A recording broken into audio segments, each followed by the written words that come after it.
This is problem 5-20 from Brigham and Houston's Fundamentals of Financial Management, Concise 10th edition.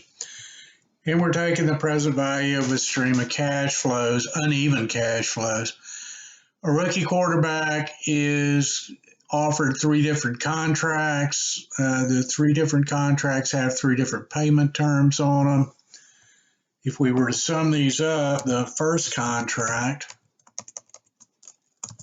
is a grand total of $12 million over 4 years. The next one's $15 million. And the third one is only $10 million. Okay, so if we weren't good at time value money, the first thing we'd do is, oh, well, $15 million, that's the best deal. But in terms of present value, what's it worth today? We got to take the present value of cash flows to recognize the opportunity cost for getting the money sooner. Notice that you get $7 million of it up front with contract number 3.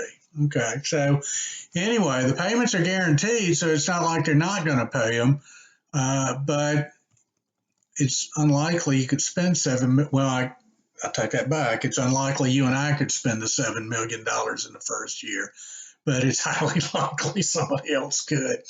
All right, so as his advisor, what are you going to recommend? We're going to recommend, first of all, you live frugally, and second of all, you take the one with the highest present value.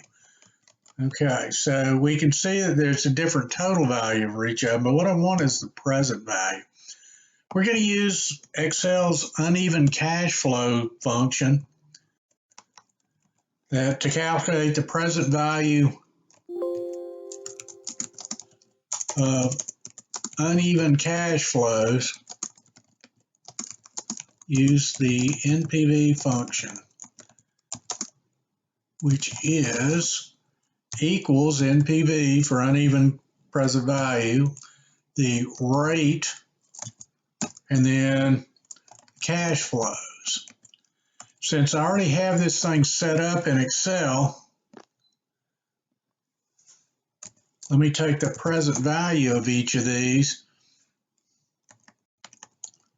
We're going to evaluate each of them at the same interest rate, 7%. So equals NPV, open parens, go to the rate, comma, and then cover up the cash flows. And what I can see from here is that the one with the highest present value is contract number 2. All right, with contract number 2, you get $12 million. You could sell this contract immediately for $12 million. Now, that's at 7%. If we were to change these numbers, so the opportunity cost is 27%, then the present values start to change. All right. And at some point in time, what we'll find is that the right answer turns to one of the ones with the earlier cash flows.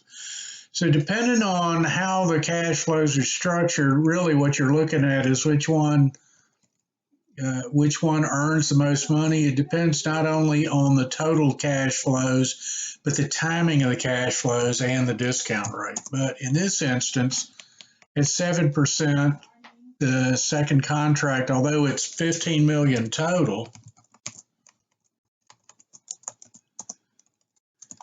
the present value is $12,358,000.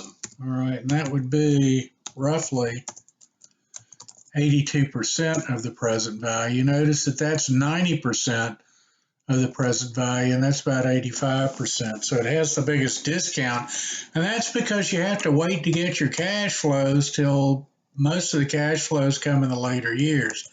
Contract 3, most of them are up front, and contract 1, they're just evenly spaced out there. All right. So as his advisor, you should normally tell him to take the one with the highest present value.